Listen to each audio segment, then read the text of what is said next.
Señor. Josué es el libro de la conquista.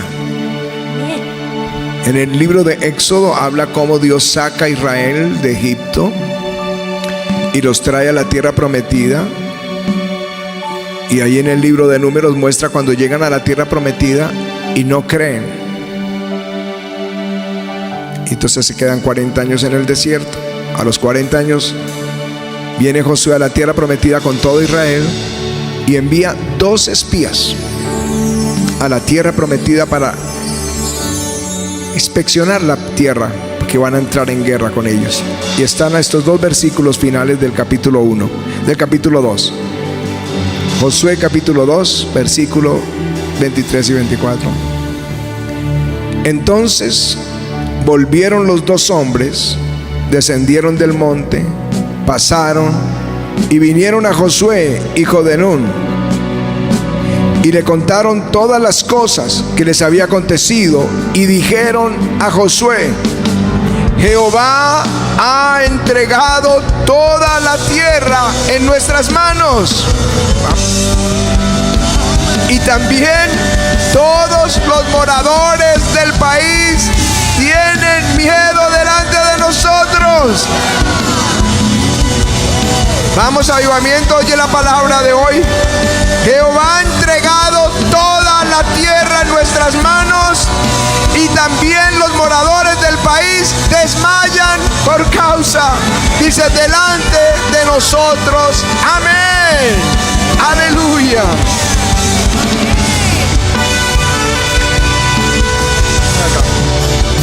Este año es el año en que vamos a poner el pie sobre el gigante. Y nuestro hermano Marroquín, Carlos Marroquín, me hizo este cuadro. Ya es un gran artista. Venga, nunca lo he presentado. Mire, él es Carlos Marroquín, es un avivador. Él es de la iglesia, trabaja para el ministerio, uno de los grandes diseñadores, pero además un artista con un futuro que luego en los años, aunque ya no estés en la tierra, se va a hablar del arte tuyo. Mira, esto es lo que va a pasar. Nuestro pie va a estar sobre el gigante. Excelente trabajo, los detalles, todo. Si lo toman cerca, eso lo muestran, luego lo publicamos, pero es un tremendo trabajo. Gracias, Carlitos, gracias. ¿Están listos para ver eso en sus vidas? Bueno, no sé si conoces la historia de los hermanos Wright, que fueron los primeros, los pioneros de la aviación. Pero hay cosas que a veces la historia no le presta mucha atención, pero son vitales. ¿Sabían que ellos eran hijos de un pastor? ¿Que su papá era pastor de una iglesia? Aunque ellos ya jóvenes tenían un negocio de bicicletas, su papá era pastor. Así que quiere decir que crecieron expuestos a la palabra de Dios. Eso es lo que hacemos nosotros con nuestros hijos como pastores, pues son los primeros que están ahí. Si ustedes vieron cuando nació mi bisnieta, el primer día que él estaba haciendo, leyendo la Biblia, enseñándole la palabra de Dios. Amén. Así que ellos estuvieron expuestos a la palabra, y eso renueva la manera de pensar. Porque la religión esclaviza, pero Jesucristo libera. Él rompe las cadenas, Él nos hace libres. Y su palabra transforma nuestra manera de pensar, muda nuestra manera de pensar. Y estos muchachos no eran científicos, tenían un negocio de bicicletas, pero quisieron desarrollar un sueño, buscar cómo volar, hacer un aparato que volara. Y los grandes científicos como Bell, Da Vinci, Edison, trataron de hacer la misma tarea, hacer un aparato que volara. Pero ellos no eran científicos, ellos eran 2 jóvenes expuestos a la palabra de Dios, que renueva el pensamiento, que ya no tiene la mentalidad de esclavitud. Por eso Israel, que sale de Egipto, no conquistó porque tenía la mente de un esclavo. Pero tú y yo te conquistamos porque tenemos la mente de Cristo. El Señor nos prometió la mente de Cristo en la carta de Corintios. Pasaron toda clase de dificultades, por supuesto, porque estos científicos anteriores habían hecho pájaros, autos, bicicletas con sombrilla, con alas. Intentaron muchas cosas y nunca funcionó. De otro lado, ya no solamente los científicos, sino los militares. El jefe de los ingenieros de la Marina de Estados Unidos dijo: es un sueño absurdo. ¿Para qué sirve que el hombre vuele? O sea, ni los ingenieros ni los científicos. El Washington Post, que ya existía, estoy hablando que esto apenas pasó hace 123 años. No existían aviones. Él decía, el periódico decía: es un hecho, el hombre no puede volar. Pero ellos, estos jóvenes, no se intimidaron porque otros no lo hicieron. Empezaron a enfrentar los problemas como la sustentación, tener ese avión en el aire, problemas como el cabeceo, el balanceo, la guiñada, la estabilidad. Eran retos gigantes, no era cualquier cosa. El peso del avión, el motor con que iban a hacerlo volar, las hélices, porque no existían hélices convenientes, habían solo las de barcos. Empieza todo un cambio de mentalidad y un trabajo intenso. Hicieron 200 modelos que fracasaron. Cualquiera se retira a menos que tenga una mente renovada por la palabra de Dios. Estos tenían su mente en la seguridad de que lo podían hacer.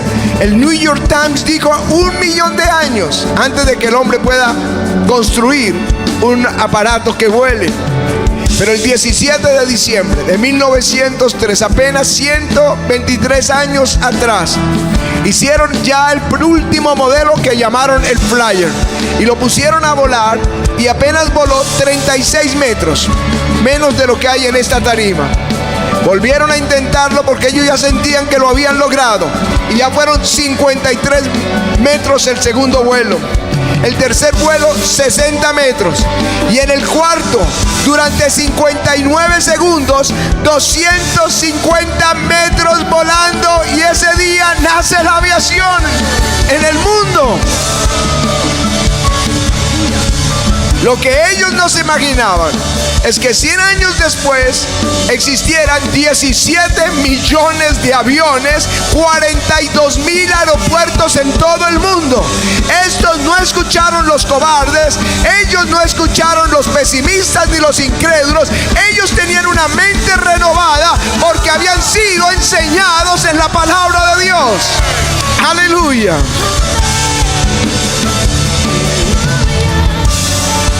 Mientras que Israel, después de la conquista, después de la liberación del Éxodo, Moisés los trae a la tierra prometida y envía a sus líderes más importantes, 12, y regresan diciendo: la tierra es buena, fluye leche y miel como Dios prometió, pero nosotros no podremos vencerlos. No tenemos la capacidad. Allá están los hijos de Anac, que son gigantes, y nosotros somos como langostas a sus ojos. Y dice la Biblia que el pueblo lloró toda la noche y planearon a la mañana cómo regresar, cómo establecer un capitán que los lleve de vuelta. Tenían en su mente la esclavitud. Todos nosotros salimos de la esclavitud porque dice la Escritura que éramos esclavos de Satanás, pero que Cristo nos liberó y nos trasladó al reino de su amado Hijo. Ahora somos los hijos de Dios. Somos los hijos de Dios. Somos hijos de Dios. Tenemos toda la bendición para conquistar, pero todavía tenemos esa mentalidad de Egipto. Y solamente Jesús y su palabra pueden transformar nuestra manera de pensar. Pasaron 40 años en el desierto, y en el año 40 Josué envía 2 espías para que revisen la tierra que van a conquistar. Y cuando regresan diciendo: Dios nos ha entregado la tierra. y los moradores tienen temor de nosotros. Y esa es la palabra de Dios para ti esta mañana. Dios te ha entregado a la tierra y el diablo tiene miedo de nosotros.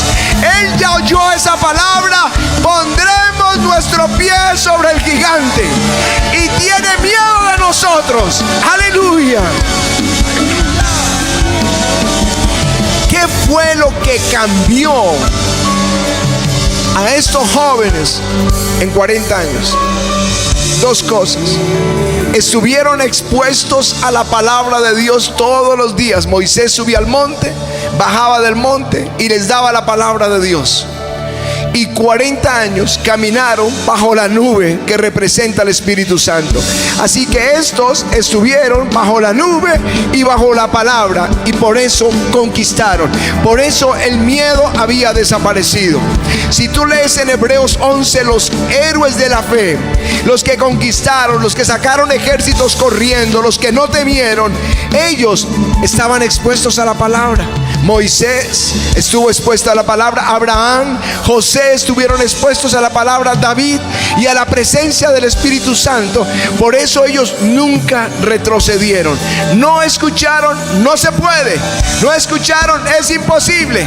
No escucharon ni al científico ni al militar. Escucharon la voz del Dios Todopoderoso, que dice: todo lo puedo en Cristo que me fortalece. Aleluya. Ustedes no lo notarán ahora, no se han dado cuenta, pero al estar bajo la unción que corre en este lugar, expuestos al sermón de la palabra, a la lectura que ustedes hacen en casa de la Escritura, cómo Dios empieza a mudar su manera de pensar para hacerte un conquistador. No lo han notado, pero les digo, cuando el Espíritu nos visitó en el 93, y que a los 2 meses, bajo la gloria de Dios, 2 meses, nos dijo que hiciéramos un servicio de milagros. Ciertamente el reto lo teníamos Pati y yo, pero lo anunciamos a la pequeña congregación, que eran 70, y ellos también creyeron, porque los que llenaron ese lugar fueron ellos. 2,000 personas fueron a todo lado, avisar, invitar, llevar tarjetas. Lograron que 2,000 personas vinieron sin haber visto ninguno de nosotros milagros. Es decir, que era gente de fe, que creyeron al Señor, que la unción los transformó su manera de pensar. Cuando Dios nos habló luego de la televisión, y yo tenía la seguridad en mi espíritu, pero la iglesia creyó, la iglesia apoyó, la gente, el equipo que estaba al lado nuestro trabajó arduamente buscando las leyes, las normas, la técnica. No sabíamos nada de televisión, como cualquiera quizá en este lugar no lo sabe, que le digan: tome ahora un canal, y tienen que empezar a investigar cómo funciona un canal, cómo lo podemos conectar, una cámara, cómo podemos publicar, cómo subir a un satélite. Tuvimos que aprender todo.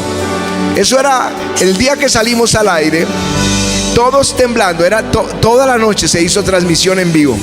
Y en vivo, desde el estudio, ahí saludando a la gente, motivándola. El primer canal cristiano en Colombia. Y era solo Bogotá, algunos sectores de la ciudad que tenían señal. Y cualquiera que desconectaba un cable era una angustia para saber dónde fue que nos equivocamos. Pero lo logramos. Hoy estamos en televisión en toda América, desde Canadá hasta Argentina. Estamos en España, estamos en Francia y en el norte de África. Y sigue extendiéndose el ministerio. Pero estos eran como los 2 espías, creyeron. Cuando hablamos de un avivamiento, en el 2003, primer Congreso Mundial de Avivamiento, pusimos unas vallas que decían: trabajando por un avivamiento. Y todos trabajaron arduamente porque creyeron que sería posible que miles y miles de pastores vinieran para ver lo que estaba pasando aquí en el avivamiento. Gente de fe, porque estuvieron expuestos a la palabra y al Espíritu. Charles Finney, padre de los avivamientos, decía: no esperen por un avivamiento, crean por un avivamiento. Evan Roberts del Avivamiento de Gales decía: no esperen a que venga el Espíritu, crean que Él va a venir. Es como que oramos pero no sabemos, oramos y sabemos que Él va a venir. Aleluya. Y ustedes han estado expuestos bajo esta unción y la palabra, y creyeron por un templo. Creyeron que podíamos construir el auditorio, el templo más grande de Sudamérica. Bueno, lo logramos. Dios nos dio la victoria. Eso viene por la unción de fe, viene por la palabra de Dios, por el Espíritu Santo. Aleluya. Edmund Hillary, quien fue el primero que conquistó el Everest con su amigo de esa misma región, cuando descendieron y fue noticia mundial, porque era una época de mucha competencia. Ha existido esa competencia: quién va a ser el primero que va a llegar a la luna, quién va a ser el primero que va a ir al fondo del mar, quién va a ser el primero que va a conquistar el Everest. Cuando él lo conquistó y desciende y los medios de comunicación vinieron, alguien le hizo la siguiente pregunta: ¿por qué el Everest? Y él contestó de la forma más simple: porque está ahí. Porque está ahí.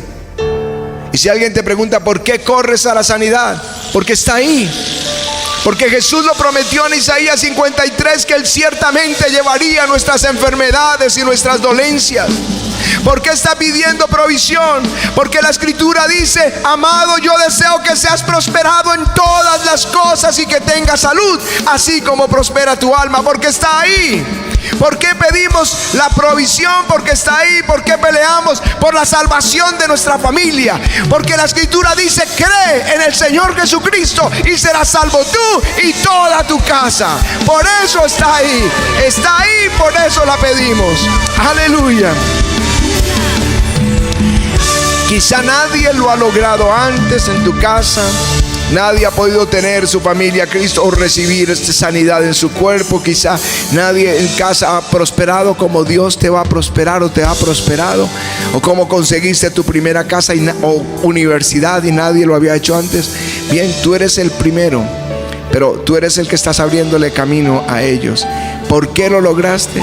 Porque estás bajo una atmósfera ungida.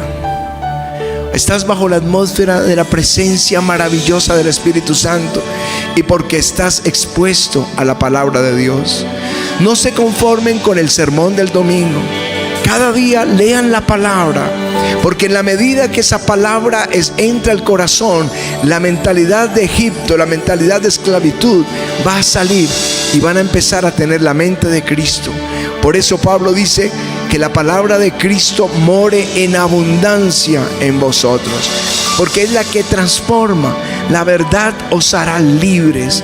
Es la que nos rompe esa mentalidad de Egipto para tener la mentalidad del reino de los cielos, la mentalidad de Dios.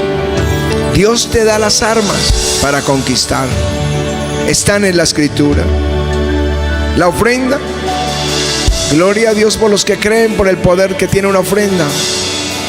Ana no podía tener hijos, no podía obligar a su esposo, porque ¿qué podía hacer? Él no es culpable. Ella estaba estéril, pero hizo algo, hizo una ofrenda, hizo un voto en el altar y rompió esa maldición, y Dios le regaló su bebé.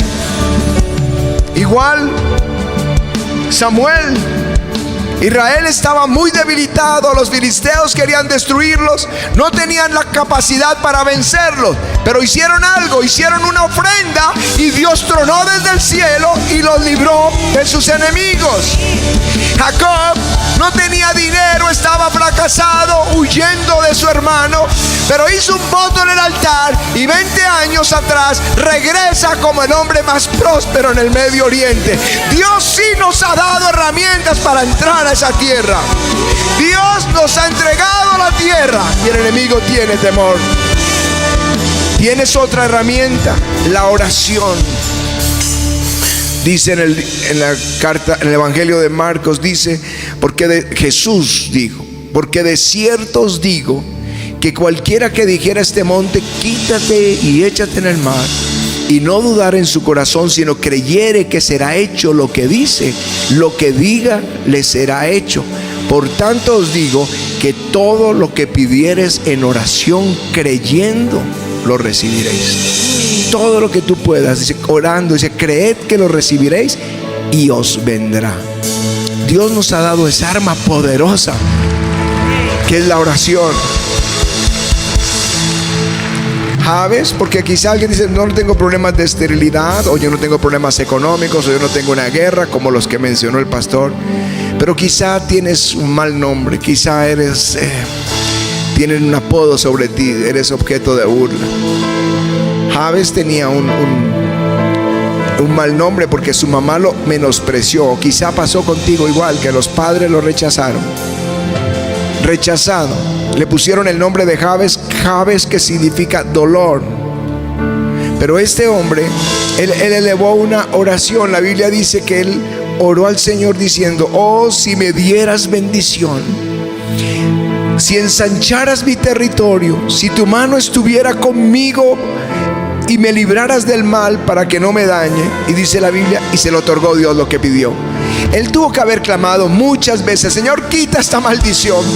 Oh, si me dieras bendición, Señor, si ensancharas mi territorio, si tu mano está conmigo, si tú me libras del mal para que no me dañe. Y mientras clamaba, Dios movió su mano y le respondió. Ustedes son los hijos de Dios, tienen acceso al trono de Dios, pueden abrir la puerta, pueden hablar al Señor cara a cara, porque Él va a responder. Es el poder que tiene la oración. Aleluya. Jacob obtuvo la bendición peleando. El viernes recibimos una palabra aquí terminando la vigilia. Clama a mí y yo te responderé y te enseñaré cosas grandes y ocultas que tú no conoces. Se lo dice cuando está destruida, quemada la ciudad, y cuando todo parece imposible, y el Señor dice, he aquí yo les voy a traer sanidad y medicina. Yo les voy a revelar abundancia de paz y de verdad. Yo los voy a bendecir. Y se acordó Dios de Noé. Está hablando del diluvio y todos los días que pasaron en diluvio. Cesó la lluvia, pero luego duró mucho tiempo hasta que las aguas bajaron. Y se acordó Dios de Noé y de todos los animales y de todas las bestias que estaban con él en el arca, e hizo pasar Dios un viento sobre la tierra y disminuyeron las aguas.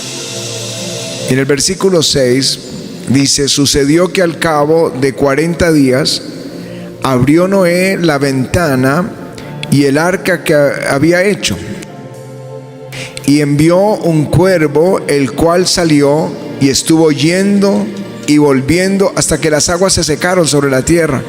Envió también de sí una paloma para ver si las aguas se habían retirado de sobre la faz de la tierra. Y no halló la paloma donde sentar la planta de su pie. Di conmigo, no halló donde sentar la planta de sus pies. Dile. Y volvió a él al arca, porque las aguas estaban aún sobre la faz de toda la tierra. Entonces él extendió su mano y tomándola la hizo entrar consigo en el arca. Esperó aún otros 7 días y volvió a enviar la paloma fuera del arca. Y la paloma volvió a la hora de la tarde, y he aquí que traía una hoja de olivo en el pico. Y entendió Noé que las aguas se habían retirado de sobre la tierra. Amén y amén. Aleluya. Gracias, Señor.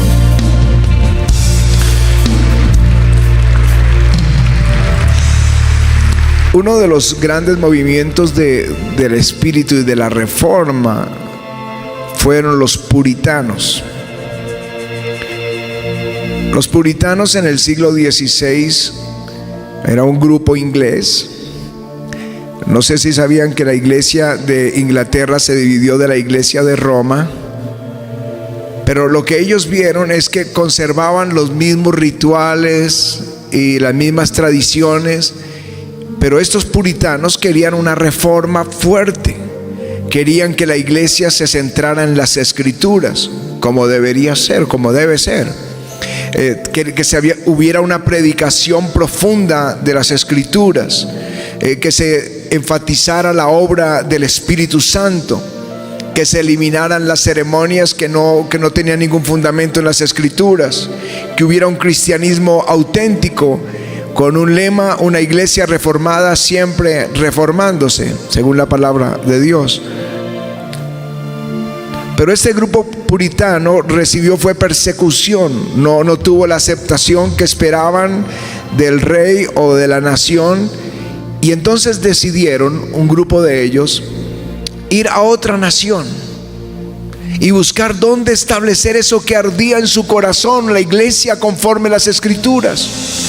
Y se trasladaron a Holanda, y pasando unos meses se dieron cuenta que sus niños estaban olvidando su idioma, aprendiendo un nuevo idioma, nuevas costumbres, pero que no se estaban fortaleciendo en la fe. Y es cuando deciden contratar un famoso barco, el Mayflower, y venir al Nuevo Mundo, a América. Ellos no vinieron como muchos vinieron, buscando riquezas o tierra o oro, oportunidades. Ellos vinieron para establecer una nación en la fe de la Biblia, para levantar un pueblo conforme las Escrituras. Estos fueron los puritanos, estos peregrinos que llegaron a América el 21 de noviembre de 1620 en Plymouth. Hay una roca donde dicen que ahí pusieron su pie esos peregrinos. Yo puse el pie con ellos porque quería la unción que ellos tenían, la pasión que ellos tenían. Así que hicieron ahí, se instalaron, pasaron el invierno, murió la mitad de ellos, pero prevalecieron y llegaron a influenciar el Nuevo Mundo, lo que es hoy los Estados Unidos, con la predicación del Evangelio. Influenciaron la educación, influenciaron el orden, la organización de las familias, la ética del trabajo. Avivamientos posteriores comenzaron a darse por estos grupos de puritanos. La vida de familia, la búsqueda de un avivamiento genuino. Eso es lo que yo diría. El Espíritu reposó en la tierra del norte, dice en el libro de Zacarías. El Espíritu que había dentro de ellos, que es el Espíritu Santo, que los estaba trayendo nuevamente a las Escrituras, ahora estaba reposando en el norte de América, y se dieron muchos avivamientos. Esto creo que es lo que Dios quiere hacer en nuestra Colombia y lo que quiere hacer en nuestras naciones. Él está buscando dónde hacer reposar el Espíritu de Dios para hacer cosas maravillosas entre nosotros. Aleluya. Nuestra propia experiencia como iglesia. Comenzamos, Pati y yo, con nuestros hijos en un apartamento, pero donde vivíamos en El Arco, por allá en la 108, con la avenida Suba, y ahí comenzamos, pero a los 3 meses nos sacaron, porque claro, a las 10 de la mañana tocando panderetas, cantando, y los vecinos ya no estaban tan contentos con nosotros. Nos sacaron de ahí y nos tocó irnos a otro lugar, a Normandía, un barrio que se llama aquí Normandía. También estuvimos 3 meses, también nos sacaron. Luego fuimos a una casa en la calle 63 y los ratones nos sacaron porque estábamos predicando y corrían esos ratones por el púlpito, y la pequeña congregación todas saltaban a la tarima. Y bueno, y luego fuimos a Los Alcázares, a otro lugar que estuvimos 1 año. Los vecinos recogieron cartas porque estos que cantan y hacen ruido, y los carros, y bueno, luego vinimos de Los Alcázares a a la calle 55, que fue donde el Espíritu Santo nos visitó. Pero todavía en esa visitación no cabíamos a ir. Fuimos a la calle 91, luego de la calle 91 a la calle 76, luego vinimos aquí al lado de lo que era antes El Espectador, y luego Dios nos trajo aquí. Pero cuando nos trajo aquí, y yo quería seguir saltando, todavía no era así, claro, todo lo que es hoy el Centro Mundial de Avivamiento, pero el Espíritu Santo le dijo a Pati: es aquí. Y ahí supimos, el Espíritu Santo reposó en este lugar. Reposó en este lugar. Ahí se desató una multiplicación, el avivamiento. Aquí nos dio la televisión, aquí nació el Congreso Mundial de Avivamiento, aquí nació Avivamiento al Parque, aquí el Faith College, se publicó la Biblia, primera Biblia de estudio sobre el Espíritu Santo. Yo puedo decir, el Espíritu Santo reposó en este lugar, en el avivamiento. Aleluya. Cuando yo leo este texto, yo veo que el Espíritu se está moviendo. El texto es esta paloma que envía Noé, es un símbolo del Espíritu Santo. Y dice que envió la paloma y voló y no encontró dónde posar sus pies. Eso es algo que uno puede percibir en el Espíritu, que Él quiere encontrar un lugar, encontrar una persona, encontrar un ministerio, encontrar una familia, una nación que esté abierta para abrirle las puertas al Espíritu Santo. Pero no lo encontró y estuvo 7 días nuevamente en el arca. A mí no me gustaría saber que el Espíritu Santo quiere caer sobre este lugar, ser derramado sobre este lugar, y que no encuentre dónde posar su pie y tenga que esperar otro tiempo antes de volver a ver un gran derramamiento del Espíritu. Eso es lo que sucedió en ese lugar. Para mí ahí hay un mensaje tremendo en ese pasaje, porque es el Espíritu Santo el que marca el tiempo y el lugar donde va a ser derramado de su gloria. Es el Espíritu Santo que encuentra no solamente el tiempo oportuno, que está todo listo para descender. Por ejemplo, cuando lee uno el libro del profeta Isaías, la promesa de Jesús, dice: saldrá una vara del tronco de Isaí, o sea, de la descendencia de Isaí, que es donde viene David, y de su descendencia. Y un vástago retoñará de sus raíces, y reposará sobre él el Espíritu de Jehová. La señal para saber quién era, no solamente era de la descendencia de David, por eso es llamado hijo de David, sino que dice, la señal es que reposará sobre él el Espíritu de Jehová, espíritu de sabiduría y de inteligencia, espíritu de consejo y de poder, espíritu de conocimiento y de temor de Jehová. Era la señal. Así que aunque el Espíritu Santo vino sobre profetas tiempos después de Isaías, sobre algunos de los profetas, o quizás sobre reyes, fue hasta que Jesús vino a esta tierra. Y dice el Evangelio de Juan, que Juan dio testimonio diciendo: yo vi que el Espíritu del Señor descendía del cielo como una paloma. Y dice, y permaneció sobre él. Y yo no le conocía, pero el que me envió a bautizar con agua, que él me dijo: sobre quien veas descender el Espíritu y que permanezca sobre él, ese es el que bautiza con el Espíritu Santo. Y yo he dado testimonio que ese es el Hijo de Dios. Aleluya. Así que el Espíritu encontró dónde reposar, sobre el Hijo de Dios. Aleluya. Era la señal de un nuevo tiempo, el tiempo de la salvación para la humanidad. En el Cantar de los Cantares allí ya no es la persona, el lugar, sino el tiempo. El Espíritu marca las personas que ha ungido, los lugares que ha ungido y los tiempos de Dios. El Cantar de los Cantares dice: mi amado habló y me dijo: levántate, oh amiga mía, hermosa mía, y ven, porque aquí pasó el invierno. O sea, viene un nuevo tiempo, ya se acabó el invierno, se ha mudado, la lluvia se fue, se han mostrado las flores en la tierra, y el tiempo de la canción ha venido, y en nuestro país se ha oído la voz de la tórtola. En las traducciones más antiguas es la voz de la paloma. La paloma está anunciando, el cántico de la paloma, la voz de la paloma nos anuncia que se acabó el invierno y que es un nuevo tiempo. Y déjenme decirles que Colombia está por experimentar, yo no estoy hablando en lo político, pero sí les puedo hablar en lo espiritual, el tiempo de la paloma, el tiempo de un derramamiento del Espíritu Santo. Por eso el domingo estaba aquí este profeta diciendo: viene una tercera ola para Colombia, una ola del Espíritu Santo. Aleluya.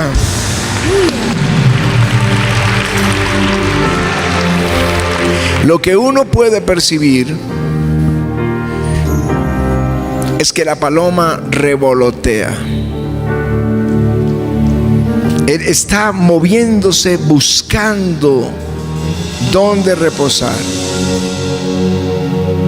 Es lo que yo veo este auditorio lleno un viernes a las 10 de la noche y con una cantidad de cientos y cientos de nosotros dispuestos a estar hasta las 6 de la mañana para estar con Jesús. Y yo digo, este es un terreno propicio para un derramamiento del Espíritu Santo.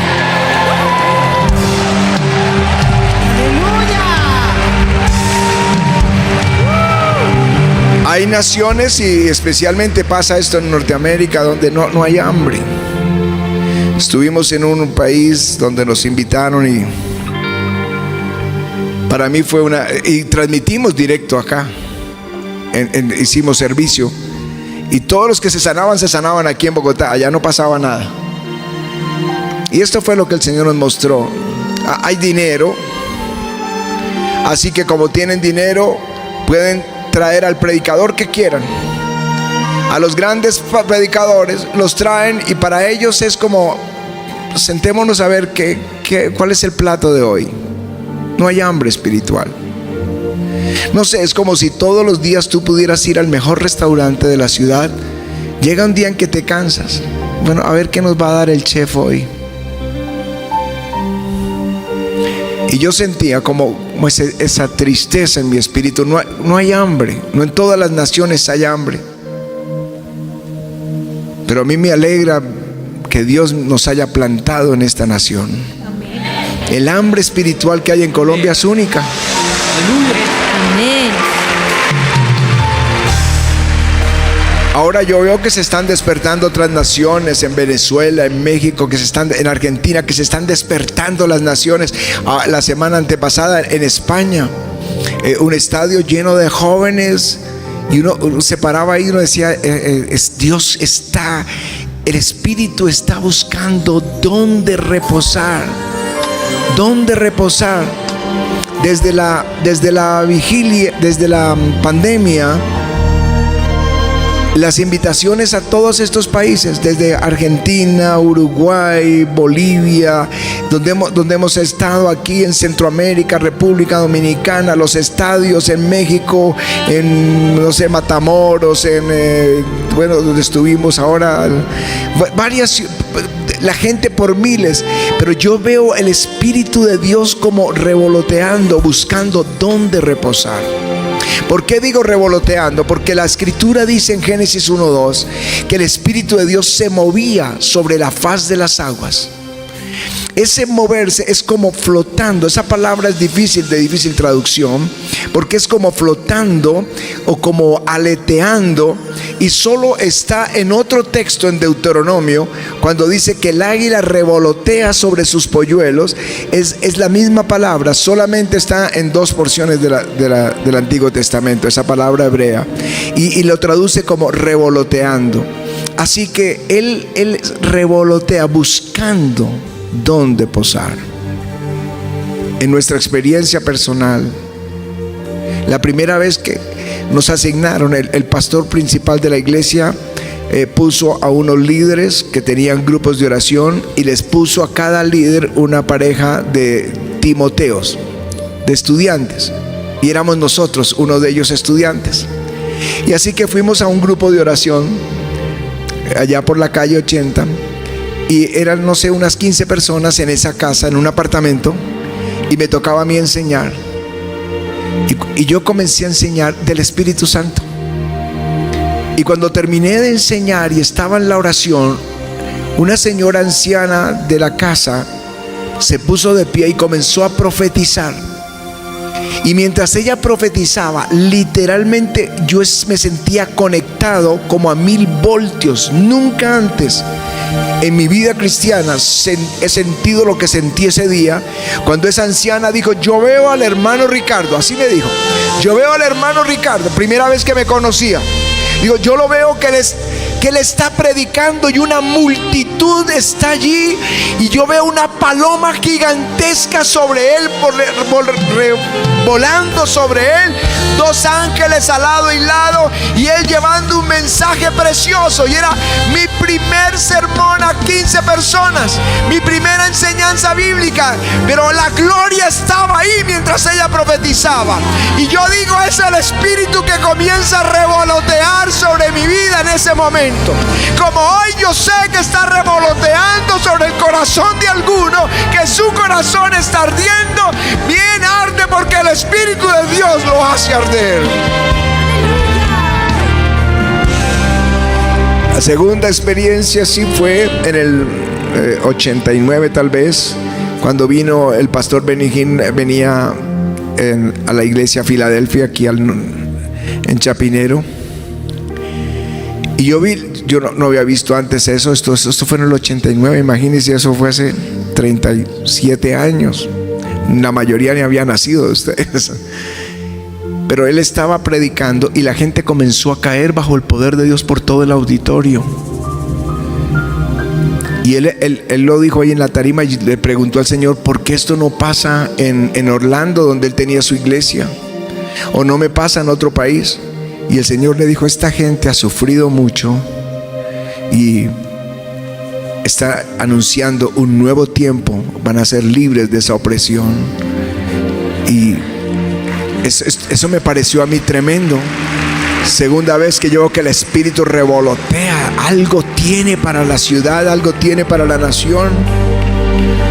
Y la tercera vez, en el año 93, domingo 28 de febrero, cuando el Espíritu Santo descendió sobre la reunión nuestra, que éramos unas 70 personas, y comenzó a avivar la iglesia, porque en un solo domingo se duplicó la iglesia. Porque ese día nos visitó, todos estábamos quebrantados. A los 8 días era el doble. Ver la gente de pie, parada, escuchando el sermón en un pequeño salón de 15 por 15. Pero ahí empezó todo el avivamiento, ahí comenzó todo este movimiento. Yo digo, el Espíritu revolotea y está buscando dónde posar. Y les digo, Dios se está moviendo. Siguen las invitaciones en las naciones, pero uno va y ministra y encuentra lugares donde la gloria se queda, y lugares donde simplemente como que pasa, toca, pero deja testimonio, pero todavía la tierra no está lista. Pero viene el momento en que va a estar lista, viene el momento en que el Espíritu de Dios encuentra donde posarse. Así que yo les digo, avivamiento, prepárense, porque las naciones van a ver esta gloria que ha caído aquí, va a caer allá. Yo creo que esa marcha mundial, esa gran marcha nacional por Jesús, va a ser en todas las naciones de la tierra, gritando: Cristo vive, Él resucitó. Aleluya. ¿Qué es lo que busca el Espíritu? Mire, Él busca un ambiente propicio. ¿Saben que las palomas no toman agua en cualquier charco? Yo crecí con mi papá en cacerías de paloma. Y son singulares, es difícil. Ellos buscan un lugar apropiado. Ellas buscan un lugar, es el escenario perfecto. Cualquier movimiento inadecuado, por eso el cazador tiene que estar camuflado. El cazador tiene que estar quieto, ojalá detrás de un árbol o algo así, quieto, porque la paloma es muy sensible. Desconfía cualquier movimiento brusco y se desvía. No es posible hacer la cacería. Y llegan y buscan lugares tranquilos donde cestear y aguas limpias. El Espíritu Santo busca lugares propicios. En Hechos capítulo 1 y capítulo 2 dice que estaban unánimes en oración. Esta noche de vigilia puede ser una noche propicia. Estaban unánimes en oración. Cuando llegó el día de Pentecostés, estaban unánimes juntos, un mismo parecer. Orar unánimes es un ambiente propicio. En Hechos capítulo 4, cuando ellos estaban amenazados, dice que alzaron unánimes la voz a Dios. Esto es un clamor de guerra unánime. Es un ambiente propicio y el Espíritu descendió sobre ellos. El lugar tembló y los milagros crecieron, aumentaron después de ese día. En Hechos capítulo 8, cuando se predicó el evangelio en Samaria, dice: y la gente unánime escuchaba atentamente las cosas que decía Felipe. Eso es una expectativa unánime. Provoca que el Espíritu descienda. En Hechos capítulo 10 está la casa de Cornelio y le dicen a Pedro: aquí, así que luego envié por ti, porque él manda llamar a Pedro, y tú has hecho bien en venir. Ahora pues todos nosotros estamos aquí en presencia de Dios para oír todo lo que Dios te ha mandado. Una expectativa. Cornelio tuvo un sueño y un ángel le dijo: vayan a Jope, que hay un hombre llamado Simón Pedro, tráiganlo porque les va a hablar palabras de vida eterna. Y cuando lo trajeron, la familia estaba expectante. Ese es un ambiente propicio para que el Espíritu sea derramado. Y fue derramado ahí en Hechos capítulo 10. En Hechos capítulo 19, una ciudad dispuesta. Se volvió la capital del cristianismo. Después de Jerusalén, como fue destruida, fue Éfeso. Una ciudad donde se predicó el evangelio a toda Asia. Una ciudad dispuesta. Eso es lo que yo oro, porque esta ciudad sea como el jardín de Dios, como me lo prometió el Señor en el año 94, 95. Yo sí creo en ese 1.000.000 de personas en la marcha para Jesús. ¿Cómo se llamaba este predicador? ¿Te acuerdas? El que nos profetizó que sería como el jardín de Dios. ¿No te acuerdas? ¿Ah? No, Marvin Ford no fue. También nos profetizó, pero no. Un predicador que vino y nos profetizó y supimos que esto es de Dios. Cuando era así pequeñito, pero hoy la ciudad está llena de iglesias grandes, avivadas, despiertas. Pero vamos ahí por ese 1.000.000 de personas a la marcha, declarándose que Jesús está vivo, que Él resucitó. Esta ciudad tiene que ser como el jardín de Dios. Un ambiente propicio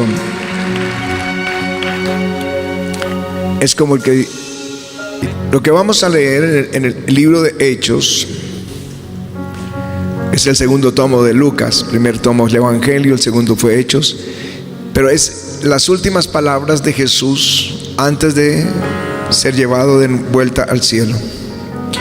Y leámosla desde el versículo 4. Hechos 1. Y estando juntos, les mandó que no se fueran de Jerusalén, sino que esperasen la promesa del Padre, la cual les dijo: oísteis de mí. ¿Alguien sabe cuál es la promesa? Di conmigo: el Espíritu Santo. Dilo: el Espíritu Santo. Porque Juan ciertamente bautizó con agua, mas vosotros seréis bautizados con el Espíritu Santo dentro de no muchos días.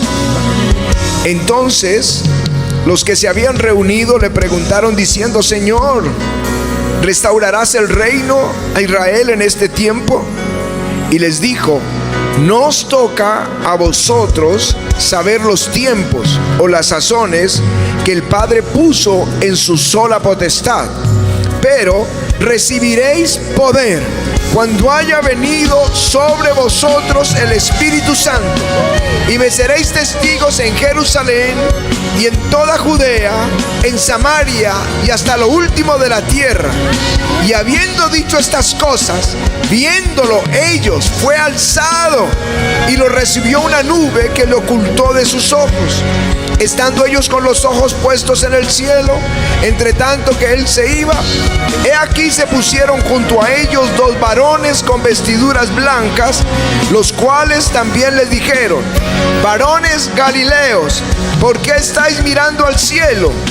este mismo Jesús que ha sido tomado de vosotros al cielo, así vendrá como le habéis visto ir al cielo. Amén y amén. Aleluya.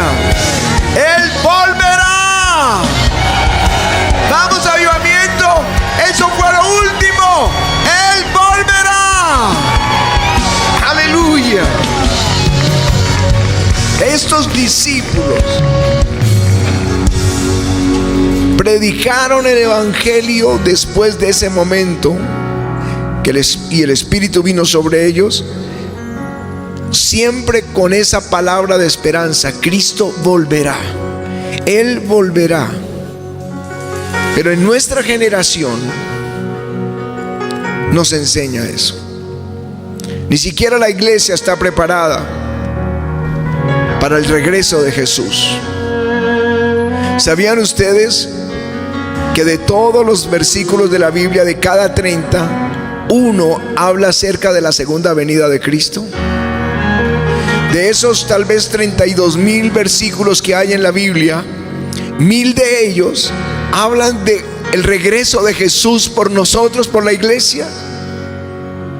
No sé si lo sabías, que por cada vez que se menciona la primera venida de Jesús a la tierra como el Cristo sufriente, 8 veces más se menciona el regreso de Jesús como Cristo reinante.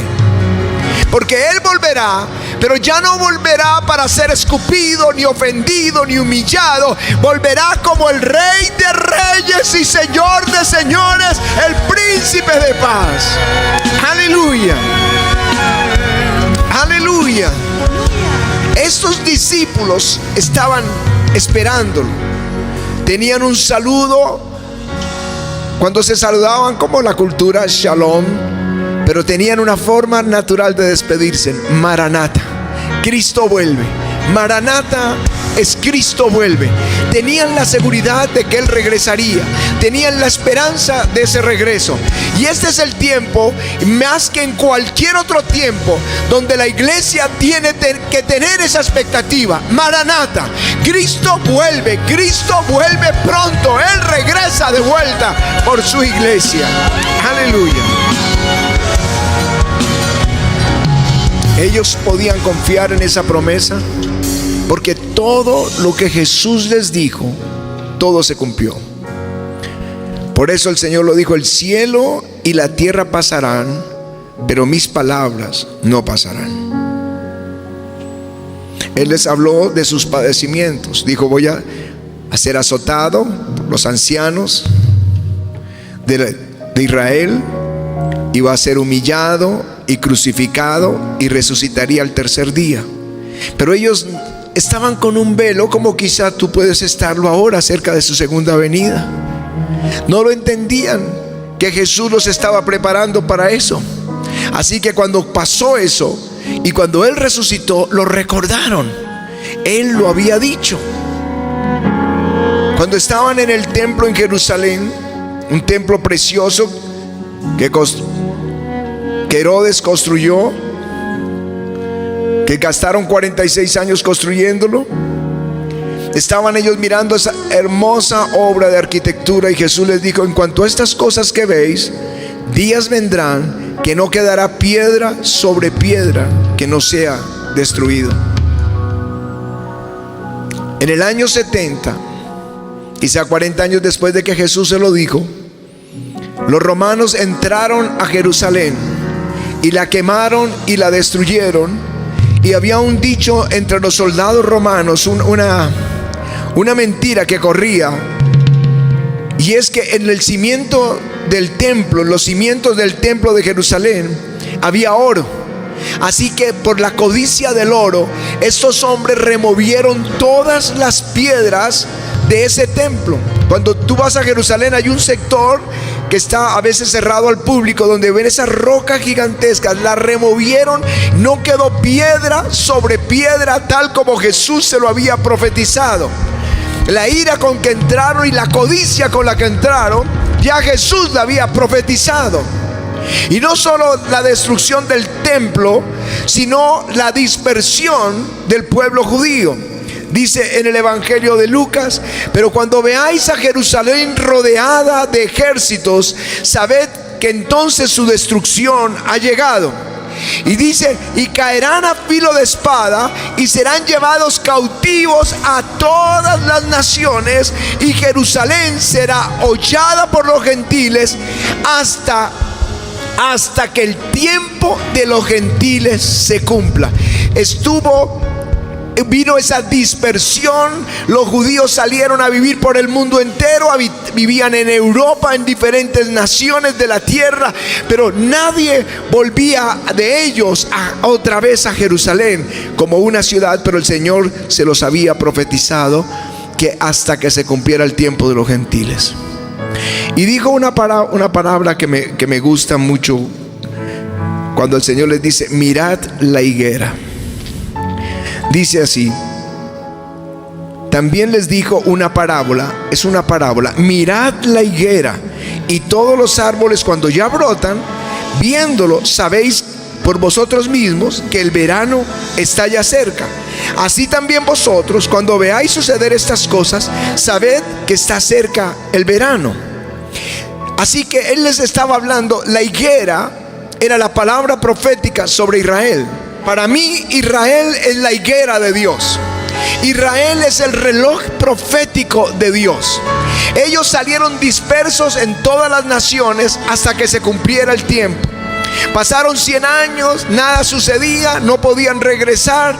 200 años, 300 años. Cada vez que ellos celebraban la Pascua, terminaban brindando diciendo: la próxima vez desde Jerusalén, el próximo año desde Jerusalén.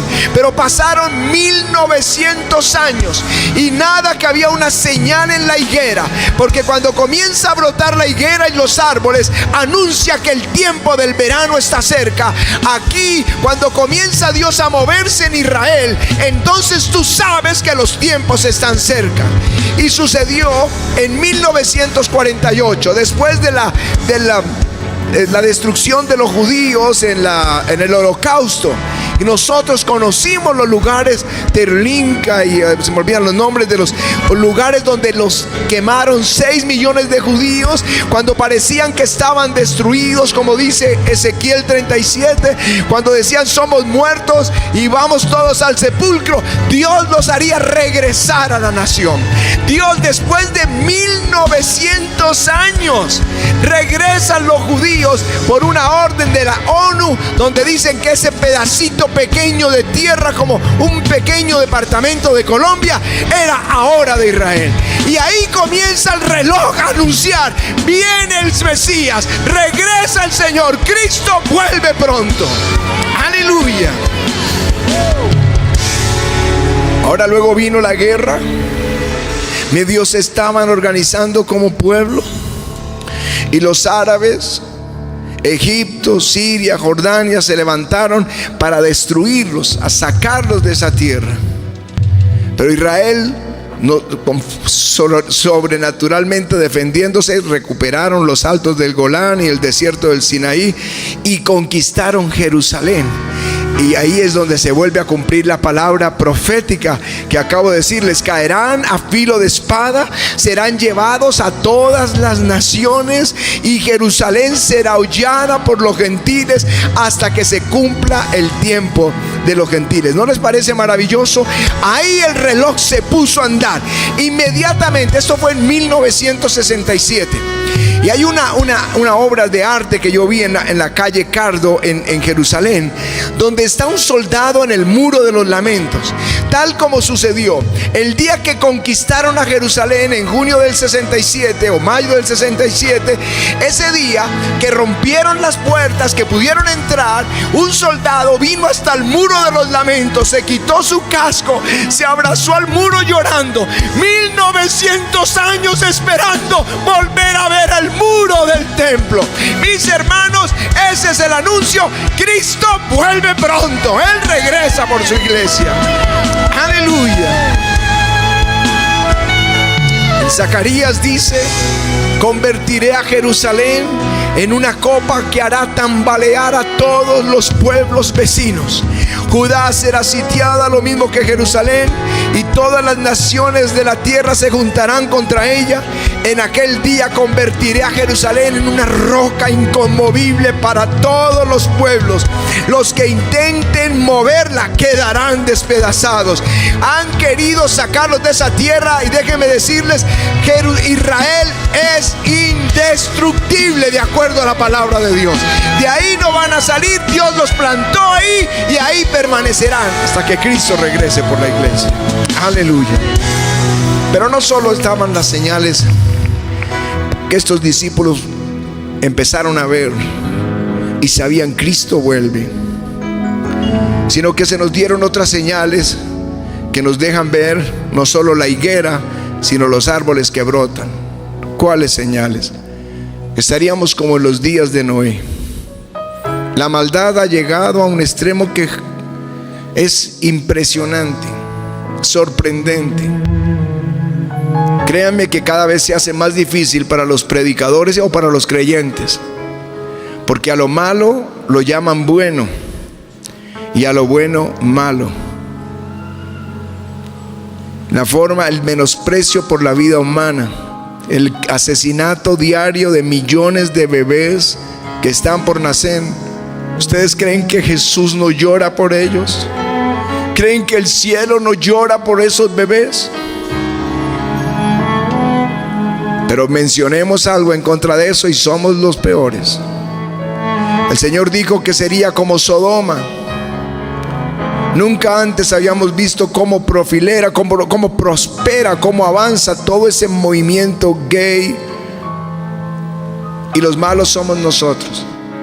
Por supuesto que no los aborrecemos, ni a ningún pecador. Aborrecemos su pecado, pero no a ellos. Como Jesús nos salvó, yo ruego que Dios los salve, que tengamos miles de ellos a los pies de Cristo. Aleluya. Pero ese incremento es un anticipo, un anuncio. Los árboles brotando, anunciando Cristo vuelve. El anticristianismo como ha crecido. Dice el apóstol Juan: hijitos, ya es el último tiempo, y según vosotros oísteis que el anticristo viene, así ahora han surgido muchos anticristos. Por eso conocemos que el tiempo, que es el último tiempo. Esto que pasó el viernes aquí en Bogotá, en la catedral, un grupo de jóvenes llevando crucifijos al revés, maldiciendo toda la fe cristiana, burlándose y maltratando a ancianos y a niños. Es un anuncio de que este es el último tiempo. El aumento de la ciencia. ¿Sabían que para 1900 iban a cerrar la oficina de patentes? Porque creían que ya nadie iba a inventar nada nuevo. Pero la ciencia aumentó, la medicina aumentó. Se construyeron los autos, se construyeron los aviones, los cohetes, la tecnología, las comunicaciones. Ya no nos sorprenden los inventos, unas cosas que jamás pensamos ver. Hay un aumento de la ciencia. Pero además guerras, rumores de guerras, sediciones, protestas, hambre, pestes, terremotos, terrorismo, angustia de la gente por el bramido del mar, todos estos tsunamis. Son las señales de algo que está por venir. Pero yo quiero decirles lo que está por venir según la Biblia. Voy a dárselo en solo 3 pasos lo que vienen. Lo primero que viene, en medio de la oscuridad en que el mundo cada vez cae en mayor maldad, lo próximo que viene es un derramamiento del Espíritu Santo. En aquellos días, dice Dios, derramaré de mi espíritu sobre toda carne, y vuestros jóvenes y vuestras jovencitas van a profetizar. Vamos a ver cómo corrieron estos jóvenes acá, pero ahora profetizando, ahora teniendo sueños, los ancianos teniendo sueños, los jóvenes visiones. Y sobre mis siervos y sobre mis siervas derramaré de mi espíritu en aquellos días, dice el Señor. Aleluya. Sé que viene porque la palabra de Jesús es: será predicado este evangelio hasta lo último de la tierra y entonces vendrá el fin. Aleluya. En tan poco tiempo esta nación ha visto el nacimiento de la iglesia cristiana de una forma impresionante. Hace 30 años éramos el 0.1% de creyentes. Hoy pasamos por arriba del 20 al 25%. Y esto apenas está comenzando. Yo digo que está comenzando. Yo cuando veía el Viernes Santo que no cabía nadie, digo, y en toda la nación las iglesias están llenas. Hay hambre de Jesucristo. El Señor está por llegar. Hace apenas 30 años, 40 años, no, 50 años, nos contaba el apóstol Ignacio Guevara, que vino aquí, tenía 92 años cuando vino. Él fue uno de los pioneros para predicar el evangelio en nuestra ciudad. Dijo él: cuando me convertí habían 4 grupos en Bogotá. Tal vez la ciudad no era de 10 millones, quizá era de 4.